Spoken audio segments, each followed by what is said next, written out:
Okay.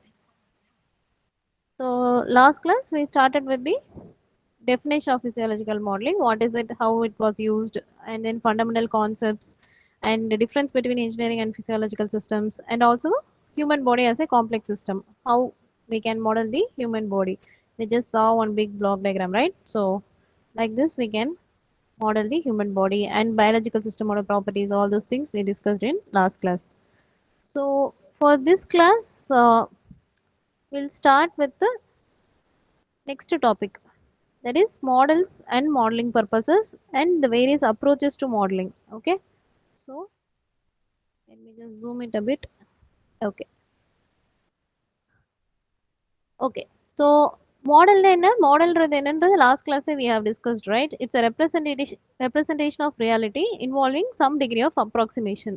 So ஆக்சுவலாக இருக்கிற ஒரு விஷயத்தை வந்து நீங்கள் வந்து ஒரு ரெப்ரசென்ட் பண்ணுறது தான் வந்து it's called a model. So it can be a qualitative model or a quantitative model. When I say quantitative model, it's just a conceptual model. So usually நம்ம பார்க்குற clay model or ceramic model, whatever it is, then it's a qualitative model. So quantitative model using some equations. If you are going to simulate that using equations and lots of control systems and blocks, then it is a quantitative model. Okay. So this is how the general pipeline is. So you have a system and you have some approach and finally you will get an output. So you start with the system. So system is your biological system. So either it's a respiratory system or a digestive system, whatever it is. So எந்த ஒரு சிஸ்டமா இருந்தாலும் first ஒரு modeling methodology வந்து we'll finalize, and based on that methodology you will get your final model. So in the modeling methodology ல main mechanism என்ன அப்படின்னா, in the right side you can see there is a modeling purpose. So என்ன பர்பஸ்க்காக நீங்க modelling பண்றீங்கன்றத பொறுத்து தான் you can decide the methodology. That's very very important. So modeling methodology is a means of transforming a system into a model. So modeling methodologyன்றது it's a tool to transform your actual system into a model. அந்த modelling மெத்தடாலஜிக்கு main purpose வந்து we have to identify. So for example இப்போ நீங்கள் ஒரு school கிட்ஸ்க்காக வந்து நீங்கள் respiratory system model பண்ணோம் அப்படின்னா you can just use a clay model or something like that. But இதே நீங்கள் ஒரு ரிசர்ச் பர்பஸ்க்காக if you are going to model the respiratory system, then you have to look in to the parameters, right? So என்ன பர்பஸ்க்காக நீங்கள் பண்ணுறீங்கன்றதை பொறுத்து தான் வந்து மெத்தடாலஜி வந்து டிஃபைன் பண்ணுவோம். ஓகே. So why model? எதுக்கு வந்து மாடலிங் வந்து பண்ணணும் அப்படின்னா, from a scientific perspective the four general types of purpose of which the models are developed correspond to four classical categories. One is descriptive, interpretive, predictive and explanatory model. So descriptive, is there a doubt? Somebody is unmuted.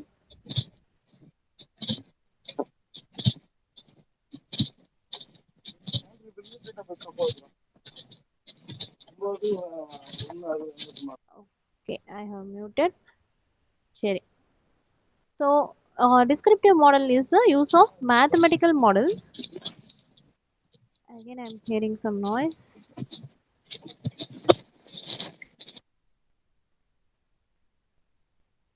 Okay. So descriptive model எதுக்கு அப்படின்னா, it's use of mathematical models, that is the expression of quantitative relationship in terms of equation. So when you use some equations to represent your model, then it is a descriptive model. Second one is interpretive model. So interpretive model is used for interpreting experimental results. So நீங்க இப்போ ஒரு lab experiment பண்றீங்க, அதை base பண்ணி நீங்க ஒரு model create பண்ண போறீங்க அப்படின்னா, then that is an interpretive model. Third one is predictive model. Predictive model is how a system would respond to a stimulus or exchange or a change in a system. So how the behavior will be affected. For example, இப்போ வந்து நீங்க cancer வந்து நீங்க model பண்றீங்க. For example, lung cancer or stomach cancer, whatever it is. If you are going to predict that as a model, then your மாடல்ல வந்து நீங்க குடுக்குற பாராமீட்டர்ஸ் வந்து எப்படி இருக்கணும் அப்படின்னா, within 6 months whether the person will have a higher chances of cancer, whether இந்த cancer வந்து இன்னும் சிவியர் கேன்சரா மாறுமா இல்லையா அப்படின்றத your model has to predict. So that kind of model is called as a predictive model. Okay. So descriptive is first one, interpretive is second one, third one is predictive model. Fourth one is explanatory model. So explanatory model is used to provide a physiological explanation for observed dynamic effects. So என்ன நீங்கள் வந்து for example இப்போ கிளினிக்லாம் ஒரு surgery பண்ணியிருக்காங்க, அந்த சர்ஜரியிலேருந்து அந்த பர்சனுக்கு வந்து என்ன மாதிரி சேஞ்சஸ் இருக்குன்றது கண்டினியூஸாக ஒரு சிடி ஸ்கேன் எடுத்து இல்லை வேறு ஏதாவது ஒரு scan, ultrasound scan, whatever it is, ஒரு ஸ்கேன் டீடைல்ஸ் மூலமா வந்து doctor is trying to identify அப்படின்னா then that is an explanatory model. So it is mainly use to observe the dynamic effects. So over the period of time ஒரு சர்ஜரிக்கு அப்புறம் அந்த பர்சனோட லிவரோ கிட்னியோ ஏதாவது changes இருக்கா அப்படின்றத அப்சர்வ் பண்ணுறது தான் explanatory model. So these are the main 4 types of models. So based on the scientific perspective, okay. So modelling approach வந்து already last class I have told right. So அதே தான் இங்கேயும் அகெயின் டீட்டெயில்டாக இருக்குது. First one is data driven or black box approach. So மெயினாக இதில் என்ன அப்படின்னா it is full and full of quantitative descriptions of the physiological system. So will have all the input output derivation. Main thing என்ன அப்படின்னா whenever there is a lack of knowledge, so ப்ரேயராக நம்மக்கிட்ட எந்த டேட்டாவுமே இல்லை, நம்ம புதுசாக ஒன்று பண்ண போகிறோம், மெயினாக இன்புட் அண்ட் அவுட்புட்டை வச்சு தான் நம்ம பண்ண போகிறோம் அப்படின்ற பட்சத்தில் we go for data driven or black box approach. So அதாவது இப்போ கிட்னியில் வந்து இதுக்கு முன்னாடி என்ன நடந்தது அப்படின்றதே நம்ம கன்சிடர் பண்ணாமல் ரைட் அட் திஸ் மொமெண்ட் கிட்னியோட மெக்கானிசம் நம்ம மாடல் பண்ணுறோம் அப்படின்னா that is a data driven or black box approach. Okay, so we need an overall input output representation of the system அவ்வளவுதான். So no need to know the physiology of the system. So அதுக்கு முன்னாடி அதோட ஃபிசியாலஜியோ இல்லை அதுக்கு முன்னாடி அது எப்படி இருந்ததுன்ற பிஹேவியர் வந்து we don't generally consider in this data driven or black box approach. So second approach which is a totally contrast to the first one. So இதில் என்ன ஆகும் அப்படின்னா we will consider the underlying physiology. So அந்த கிட்னியோட function எப்படி இருக்குன்றதையும் நம்ம consider பண்ணி model பண்ணுவோம். அதுதான் வந்து second type. So, any model of the physiological system will involve a greater or lesser degree of approximation. So இந்த மாதிரி நம்ம ஃபிசியாலஜி வந்து கன்சிடர் பண்ணோம் அப்படின்றப்போ அதில் சில பல அசம்ஷன்ஸ் வந்து வி டேக். ஸோ ஜென்ரலாக வந்து நம்ம எக்ஸாக்டாக கிட்னியோட ஃபங்க்ஷனை வந்து அப்படியே வந்து நம்ம ரெப்ளிகேட் பண்ண முடியாது ஒரு மாடலில். So we will take some approximations. So அதுக்கான ஒரு பிளாக் நீங்கள் ஆட் பண்ணும்போதோ இல்லை வேறு ஏதாவது நீங்கள் ஆட் பண்ணும்போது you will have some approximation in your system. Okay. So these models offer the advantage of dynamic behavior that are observed and can be directly related to the physiological parameters. So in the type of models la vandu we can directly connect with the biological system. ஏன்னா நம்ம வந்து physiology-யும் consider பண்றதுனால physiology நம்ம consider பண்ணல அப்படின்னா in that case we cannot do much with the model. Okay. Next one is biophysical model. So என்ன பர்பஸ்க்காக நம்ம யூஸ் பண்ணுறோமோ அதை பொறுத்து தான் மாடல் வந்து will decide what kind of model it is. First approach என்னன்னா to use a mathematical equation. So எக்ஸாக்டாக என்ன நடக்குதோ ஃபிசிக்கல் பிஹேவியர் அதை அப்படியே வந்து we will replicate in terms of mathematical equation. So அதில் என்னென்ன நம்ம கன்சிடர் பண்ணுவோம்னா chemical reaction, structural arrangement, all those things will take it as a mathematical formula. So இந்த மாதிரி நம்ம பண்ணுற மாடலுக்கு பேர் வந்து என்னென்னா பயோஃபிசியாலஜிக்கல் மாடல். ஸோ இது மெயினாக எதுக்கு யூஸ் பண்ணுவாங்க அப்படின்னா to validate the data, speculate on the unknown parts of the physiological system. So நம்ம என்னென்ன டேட்டாலாம் அக்யூர் பண்ணோமோ அதெல்லாம் வந்து நம்ம இந்த ஈக்குவேஷன்ஸ் வச்சு வேலிடேட் பண்ணிக்கலாம். ஃபார் எக்ஸாம்பிள் இப்போ கிட்னியே வந்து நீங்கள் மாடல் பண்ணுறீங்க அப்படின்னா கிட்னியில் வந்து பெர் ஹவர் வந்து எவ்வளோ இன்டேக், வாட்டர் இன்டேக் எவ்வளோ எடுத்துக்கிறோம், அதை வந்து எவ்வளோ வந்து கிட்னி வந்து எக்ஸ்க்ரீட் பண்ணுது, எவ்வளோ வந்து அதை ஃபில்டர் பண்ணுது, அந்த குளோமர்லர் ஃபில்ட்ரேஷன் ரேட் எவ்வளோ, அந்த மாதிரி ஒவ்வொரு திங்ஸ்க்கும் நீங்கள் வந்து ஒரு மேத்தமெட்டிக்கல் ஃபார்முலா நீங்கள் டிரைவ் பண்ணீங்க அப்படின்னா then that is called as a biophysiological model, biophysical model. Okay, next thing is black box model. So black box model already நம்ம சொல்லிட்டோம். ஸோ என்ன மெஷர் பண்ணுறோமோ அதை பேஸ் பண்ணி we will determine the relationship. So மெயினாக pure and pure it's based on the input output relationship.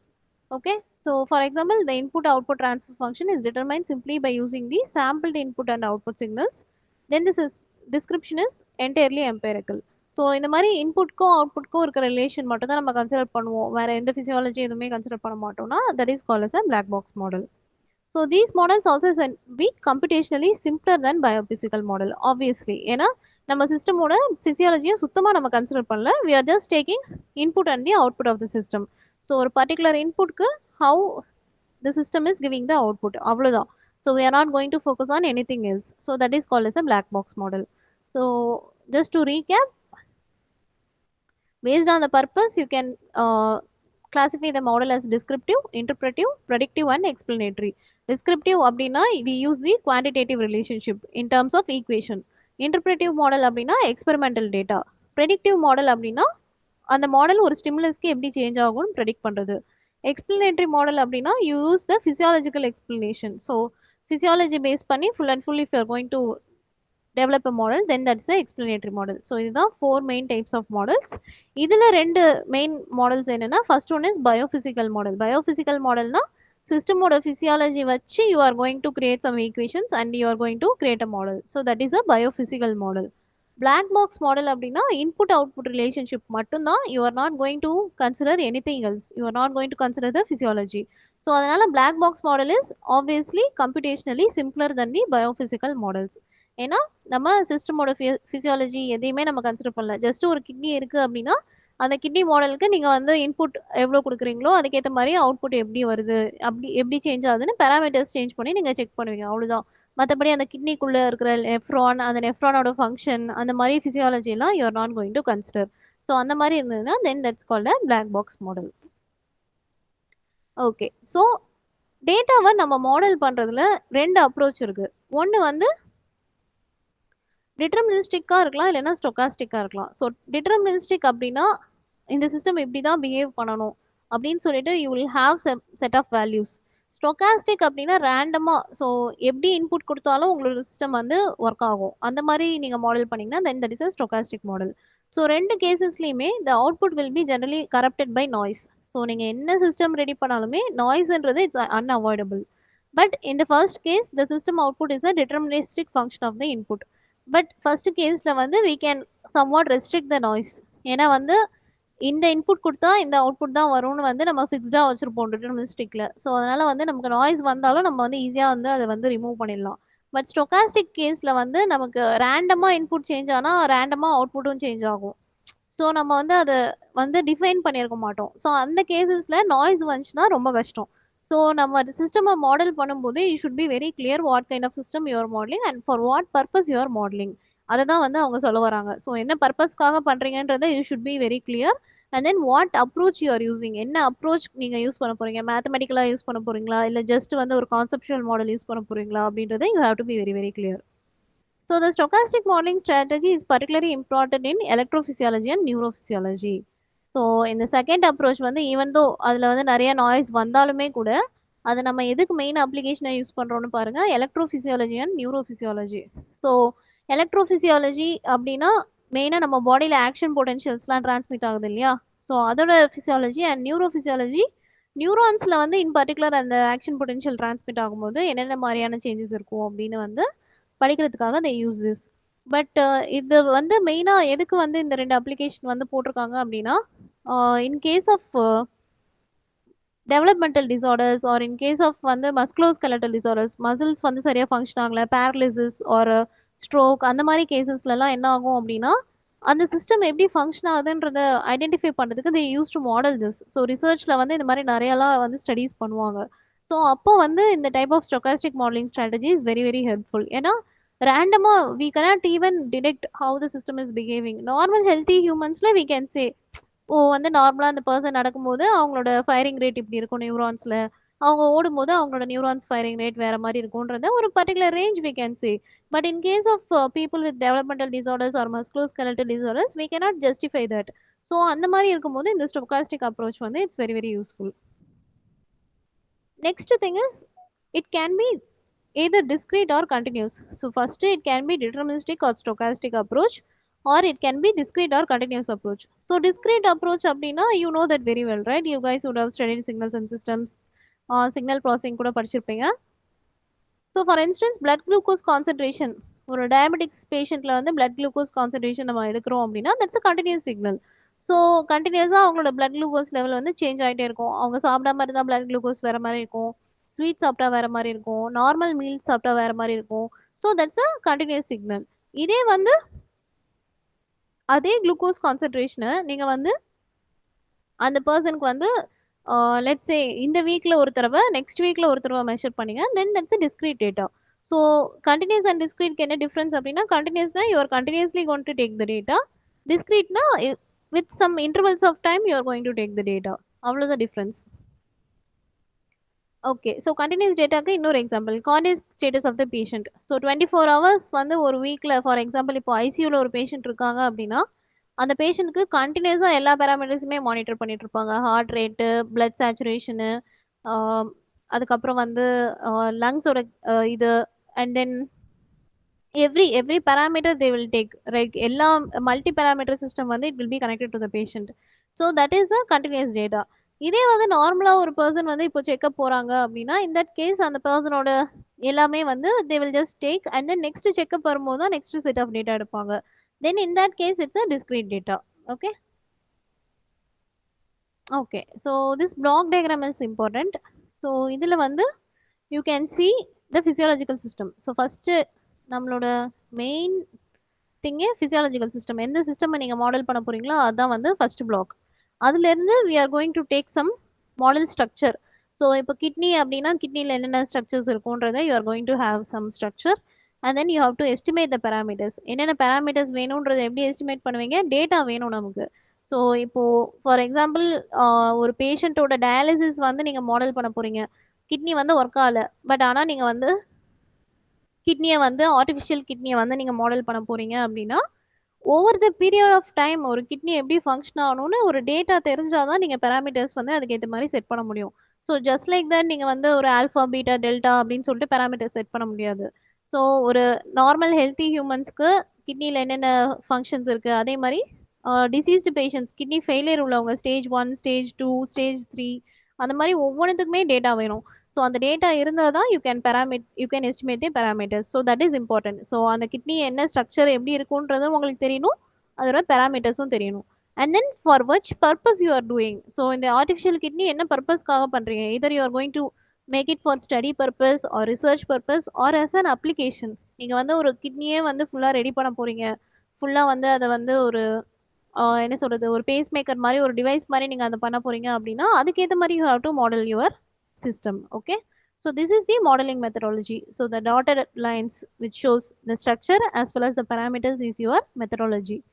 And இதுல இருந்து final output தான் உங்களோட மாடல். ஸோ என்ன பர்பஸ்க்கு நீங்க பண்றீங்களோ அதை பொறுத்து தான் உங்களோட மாடல் எப்படி இருக்குன்றத you can finally design. So this is how you formulate the model. Okay, next thing is okay, so இது வந்து அதை விட கொஞ்சம் அட்வான்ஸ்டு மாடல். இது வந்து சிம்பிள் அப்ரோச். இதுலேயே நீங்கள் இன்னும் கொஞ்சம் டேட்டாவை ஆட் பண்ணீங்கன்னா என்ன டேட்டாவை ஆட் பண்ண போகிறோம், a priorly knowledge and some assumptions. So இது வந்து it's a parametric model. So நம்ம வந்து சில ஏற்கனவே தெரிஞ்ச சில இன்ஃபர்மேஷன் அதில் ஆட் பண்ணணும், then that is an parametric model. So இதில் என்னென்ன நம்ம இப்போ ஃபார் எக்ஸாம்பிள் நீங்கள் வந்து ஆர்டிஃபிஷியல் கிட்னி மாடல் பண்ணுறீங்க அப்படின்னா இதில் மெயின் அசம்ஷன்ஸ் அண்ட் நாலேஜ் என்னவா இருக்கும் அப்படின்னா, இப்போ நான் சொன்னேன் இல்லையா ஸ்டேஜ் 1 ஸ்டேஜ் 2 ஸ்டேஜ் 3 அந்த மாதிரி ஈச் ஸ்டேஜில் நீங்கள் வந்து என்ன வேல்யூஸ் இருக்குன்றத ஆல்ரெடி லோட் பண்ணிட்டீங்க அப்படின்னா, ஃபார் எக்ஸாம்பிள் ஒரு த்ரெஷ்ஹோல்ட் நீங்கள் செட் பண்ணீங்கன்னா then that's an a priori knowledge.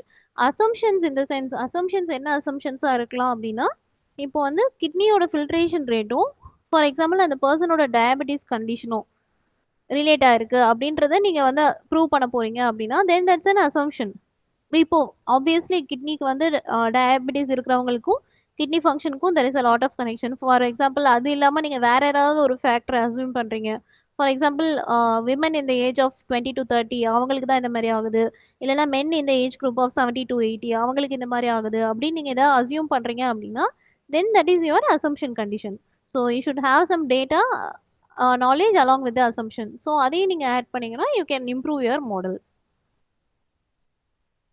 Okay, so the first type of model is conceptual model. Conceptual model is based on the physiological knowledge that is proposed to have been represented by the model. So இதை வந்து மெயினாக நம்ம என்னென்ன categorise பண்ணலாம் அப்படின்னா aggregation, abstraction and idealisation. So aggregation அப்படின்றது என்ன அப்படின்னா it is typified by the lumping together of all the extravascular space of the human organism and treating it as a single lumped compartment. So ஆக்சுவலாக வந்து நான் போன class when I told about modeling I said நீங்கள் வந்து எப்படி model பண்ண போறீங்கன்றது பொறுத்து தான் உங்களோட பேராமீட்டர்ஸ் அப்படின்னு சொன்னேன். ஃபார் எக்ஸாம்பிள் இப்போ நீங்கள் வந்து ஹார்ட்டை மட்டும் மாடல் பண்ணுறீங்க அப்படின்னா ஹார்ட்டில் உள்ள மெயின் ஃபங்க்ஷன் அதோட பிளட் பம்பிங் மட்டும் பார்க்குறீங்க அப்படின்னா that is one type of model. இதே ஹார்ட்டில் உள்ள ஒவ்வொரு chambers atrium, right atrium, left atrium அதெல்லாம் பண்ணுறீங்கன்னா that is another type of model.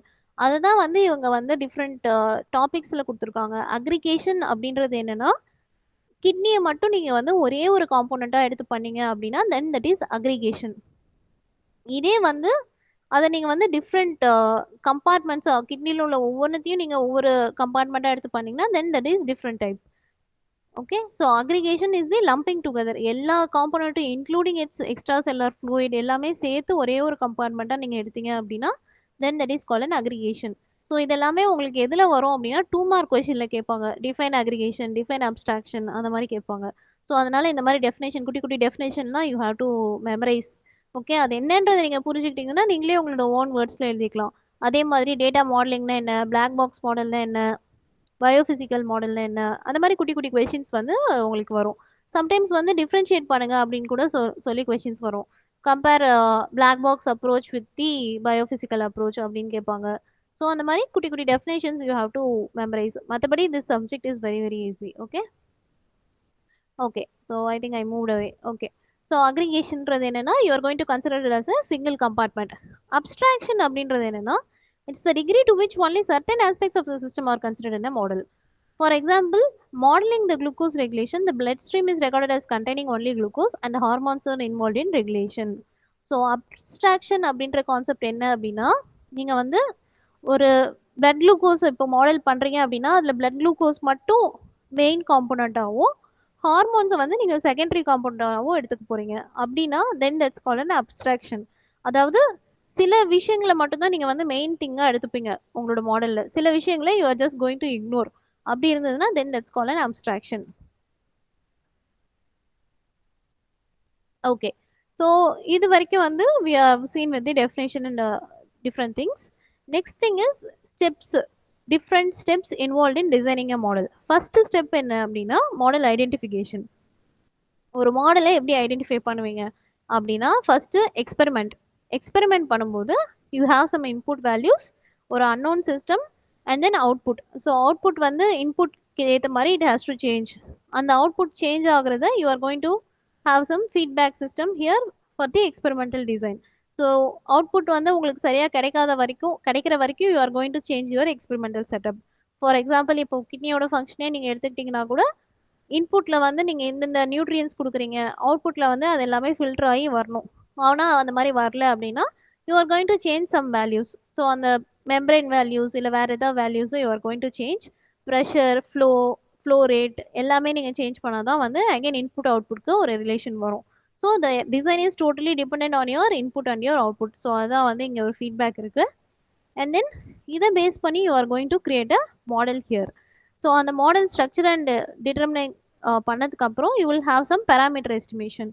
So அந்த மாடலில் சம் பேராமீட்டர்ஸ் சேஞ்ச் பண்ணி finally you get your final model. So இது வரைக்கும் the first 2 blocks is your experiment, second 2 blocks is your data analysis. So இதுக்கு முன்னாடி வரைக்கும் எக்ஸ்பெரிமெண்ட் பண்ண பண்ண நமக்கு டேட்டா கிடைக்கும். அந்த டேட்டாவை நீங்கள் மாடல் அண்ட் பேராமீட்டர்ஸ் வச்சு நீங்கள் அனலைஸ் பண்ணுவீங்க. So that is the 2 main blocks of your model. Okay, so this is how you identify the model. Second one is model validation.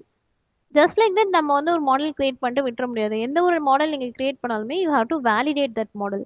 அதில் வந்து அவுட்புட் ப்ராப்பராக இருக்கா, இன்புட் ப்ராப்பராக இருக்கா, every thing you have to validate. So அப்படி validate பண்ணணும் அப்படின்னா what you are going to do, you are going to add one more block at bottom, model validation block. So இந்த மாடல் வேலிடேஷனுக்கு வந்து what you have to do is, just give me a minute.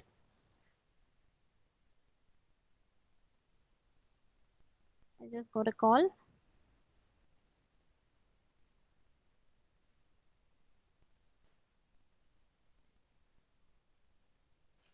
So model validation ku you are going to add another block at the bottom. Okay, so on the bottom block la you are going to check proper வந்து input output வந்து relation இருக்கா அப்படின்றத you are going to check, and based on that you are going to change your model. So that is what is a model validation. So இதுலேருந்து வர feedback எடுத்துகிட்டு போய் நீங்கள் experimental டிசைனில் கொடுப்பீங்க. ஸோ கிட்னிக்காக நீங்கள் இப்போ ஒரு மாடல் கிரியேட் பண்ணுறீங்க அப்படின்னா கிட்னியோட ஃபங்க்ஷனை எக்ஸாக்டாக அந்த மாடல் வந்து ரெப்ளிகேட் பண்ணணும். If it is a physiological model, so கிட்னியோட ஃபிசியாலஜியை நீங்கள் அதில் இன்கார்பரேட் பண்ணியிருக்கீங்க அப்படின்றப்போ கிட்னிக்கு ஃபார் எக்ஸாம்பிள் நீங்கள் ஒரு 10 நியூட்ரியன்ஸ் கொடுக்குறீங்க அப்படின்னா பாடிக்கு தேவையான நியூட்ரியன்ஸை it has to filter and take, and unnecessary nutrients it has to remove. So that's what kidney does, right? So அந்த மாடலோட ஃபங்க்ஷனை அது கரெக்டாக பண்ணுதான்னு நீங்கள் வேலிடேட் பண்ணிட்டீங்கன்னா you will get the final model. இல்லை அதில் ஏதாவது ஒரு 2-3 பாடிக்கு தேவையான நியூட்ரியன்ஸையும் அது வந்து ரிமூவ் பண்ணிடுது அப்படின்னா you have to again change your experimental setup. So experimental setup திரும்ப மாத்தணும். So அதனால தான் டைரக்டா இங்க இருந்து feedback it's going to your experimental design, not to anywhere else. So model structure parameter எங்கேயுமே போல straight first step of the process experimental design க்கு you have to change. So that is what the process of model validation. Model identificationல நீங்க ஒரு experiment பண்ணுவீங்க, அதுல இருந்து you are just constructing a model. So that is model identification. Model validationல one more block you will add. You will check whether the model is efficiently working, whether it is actually representing the actual process. If it is working fine, then you are getting your final model. அந்த மாதிரி ஆகல அப்படின்னா you are changing your experiment again and then starting with the step 1. Okay, so that is your model validation.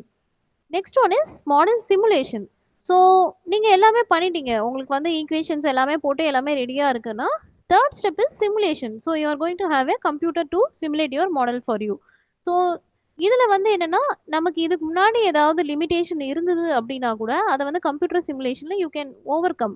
ஏன்னா நம்ம வந்து மேத்தமெட்டிக்கலாக equation எழுதும்போது சில விஷயங்களை நம்மளால் பண்ண முடியாது. There might be some limitations. இப்போது வேலிடேஷன் நீங்கள் பண்ணதுக்கப்புறம் கிட்னியை வந்து நீங்கள் வேறு ஏதாவது ஒரு ஆர்கன் கூட நீங்கள் கனெக்ட் பண்ணி செக் பண்ணணும் அப்படின்னா அது மாதிரி எல்லாமே you can do in a computer simulation. So computer simulation gives you lots and lots of options, right? So in order to perform computer simulation, we just need a mathematical model that is complete in terms of all of its parameters. This is very very important. So computer simulation பண்ணணும் அப்படின்னா first நீங்க உங்களோட mathematical மாடலை ரெடியா வச்சிருக்கணும். அப்படி வச்சிருந்தா மட்டும்தான் you can go for a computer simulation. So இது வந்து யூஸ்வலாக எதில் பண்ணுவாங்க அப்படின்னா ப்ரோக்ராமிங் லாங்குவேஜஸில் பண்ணலாம், ஆர் சம் ஸ்பெஷல் சிமுலேஷன் பேக்கேஜஸ்லாம் இருக்குது. இப்போ மேட்லேப் எடுத்திங்கன்னா சிமுலிங் இருக்குது, லேப்வியூ ஒரு சாஃப்ட்வேர் இருக்குது, அந்த மாதிரி நிறையா things you can use for computer simulation. And next thing is classification of models. So மாடல்ஸை கிளாஸிஃபை பண்ணுறதுல வந்து we can have some different levels. என்ன அப்படின்னா லெவல் வைஸ் பார்த்தீங்கன்னா first one is subcellular level. Let me just zoom it a bit. Okay, so level wise பார்த்தீங்கன்னா first subcellular, அதுக்கப்புறம் cellular, intercellular, tissue, organ and organism. So this is the level. Okay, so level wise பார்த்தீங்கன்னா just subcellular லெவல்ஸில் RNA, DNA அந்த மாதிரி நீங்கள் model பண்ணலாம். இல்லைன்னா cellular லெவலில் you can have cells in your stomach or cells in your abdomen, heart cells, அந்த மாதிரி stem cells, white blood cell, அந்த மாதிரி எது வேணாலும் நீங்கள் செல் வைஸ் மாடல் பண்ணலாம். இன்டர்செல்லுலார் அப்படின்னா between two different cells. So between செல்ஸோட அதோட இன்ட்ராக்ஷன் எப்படி இருக்கும் அதெல்லாம் you can do. Tissue wise அப்படின்னா for example the tissues present in your heart, tissues present in your lungs, அந்த மாதிரி அடிபோஸ் டிஷ்யூ, அந்த மாதிரி குட்டி குட்டி tissue wise you can model. Organ வைஸ்னா ஹார்ட்டு, கிட்னி, லிவர், பிரெயின், அந்த மாதிரி. ஆர்கானிசம்னா ஃபுல் ஹியூமன் பாடியுமே நீங்கள் மாடல் பண்ணணும். Okay, so these are the different levels. Next thing is based on the behaviour you can model. Behaviour wise நீங்கள் model பண்ணணும்னா first thing is static and dynamic. So static டைனாமிக்னா என்னன்னு நமக்கு தெரியும். Static அப்படின்னா இட் இஸ் கான்ஸ்டன்ட். ஸோ என்ன நடந்தாலும் system அப்படியே தான் இருக்கும், there is nothing it's gone change. Dynamic அப்படின்னா with response to your environmental condition it will change. So ஏதாவது இன்புட் வேரி ஆச்சுன்னா அவுட்புட்டும் சேஞ்ச் ஆகும். With respect to time there is some variation. So that is dynamic. Next one is by chance. By chance there is a deterministic or stochastic. So டிட்டர்மினிஸ்டிக்னா கிட்னியோட மாடலில் நீங்கள் வந்து என்ன இன்புட் கொடுத்தாலும் அதோட அவுட்புட் வந்து ஃப்ளோ ரேட் அந்த மாதிரி தான் வரும்னா தென் தட் இஸ் டிட்டர்மினிஸ்டிக். ஸ்டோகாஸ்டிக்னா என்ன இன்புட் வந்தாலும் அதோட அவுட்புட் வந்து ரேண்டமாக இருக்கும். So you cannot even define அதில் வந்து எப்படி அது ஒர்க் ஆகுதுன்றதே நம்ம வந்து ப்ராப்பராக வந்து டிஃபைன் பண்ண முடியாது. That's is stochastic system. Next is based on parameters. So நீங்கள் வந்து ஒரு 4 பேராமீட்டர் நீங்கள் கொடுத்துட்டீங்க, அந்த 4 பேராமீட்டர் மட்டும் வச்சு தான் அந்த மாடல் ஃபங்க்ஷன் ஆகும்னா தென் தட்ஸ் அ பேராமெட்ரிக் மாடல். நான் பேராமெட்ரிக்னா நீங்கள் அந்த மாதிரி பேராமீட்டர்ஸ் எதுவுமே கொடுக்காம you are just going to find out input என்ன கொடுத்தா அவுட்புட் எப்படி வரும் அப்படின்னு நீங்கள் செக் பண்ண போறீங்க அப்படின்னா தென் தட் இஸ் அ நான் parametric model. Next one is single compartment and multi compartment. So single compartment என்ன, இதை நான் ஆல்ரெடி சொல்லிட்டேன். இப்போ வந்து கிட்னியை மட்டும் நீங்கள் எடுத்து கிட்னியோட ஃபங்க்ஷன் ஒரே ஒரு பிளாக் இன்புட் அண்ட் அவுட்புட் மட்டும் வச்சு பண்ணிங்கன்னா தென் that's a single compartment. Multiple compartment அப்படின்னா கிட்னிக்குள்ளே இருக்கிற நெஃப்ரான் அண்ட் தென் அதுக்குள்ளே இருக்கிற பவுமன்ஸ் கேப்சியூல், அந்த மாதிரி ஒவ்வொரு லேயர் வைஸ் ஒவ்வொரு செல் வைஸ் நீங்கள் பண்ணீங்க அப்படின்னா then that's a multiple compartment. So இதுக்கு எக்ஸாம்பிள் ஹார்ட் கூட சொல்லியிருந்தேன், ரைட்? ஸோ ஹார்ட் வந்து ஹோல் ஹார்ட் மட்டும் நீங்கள் எடுத்து ஒரே ஒரு என்டிட்டியாக பண்ணீங்கன்னா then that's a single compartment. ஹார்ட்டில் உள்ள ஏட்ரியம், வென்ட்ரிகல்ஸ் எல்லாமே தனித்தனியாக பண்ணுறீங்க அப்படின்னா then it's a multiple compartment. Next one is linear and non linear. So this we know இன்புட்க்கும் அவுட்புட்க்கும் லீனியராக ஒரு ரிலேஷன்ஷிப் இருந்ததுன்னா then that's a linear model. Non லீனியர்னா இன்புட்க்கும் அவுட்புட்க்கும் there is not a linear relationship. So input change ஆனால் output வந்து எப்படி ஆனாலும் change ஆகும். ஸோ அதை வந்து நம்மளால ஒரு லீனியர் கிராஃபாக போட முடியாது. Next one is based on domain, time domain and frequency domain. So this we all know, right? Signal processing we would have studied. Time domain அப்படின்னா with respect to time how your model is behaving.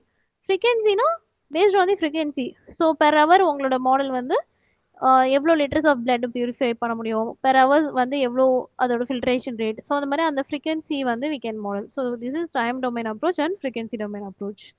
So that's about the classification of models. Next thing is okay, அதோட டெஃபினேஷன் தான் இங்கே ஃபுல்லாக இருக்கு. You guys can read it. Okay, I am not going to bore you with all this things. So அதோட டெஃபினேஷன்ஸ் I have given. டைனமிக்னா என்ன, ஸ்டாட்டிக்னா என்ன, ஸ்டொகாஸ்டிக்னா என்ன, பேராமெட்ரிக், நான் பேராமெட்ரிக், கம்பேர்மெண்டல் எல்லாமே இதில் இருக்குது. ஸோ இதெல்லாமே வந்து it's taken from your first textbook. Okay, so any doubts in this? Yes, no? No ma'am. No ma'am. சரி, ஓகே. இப்போ வந்து I am just going to give you 5 minutes break. Okay.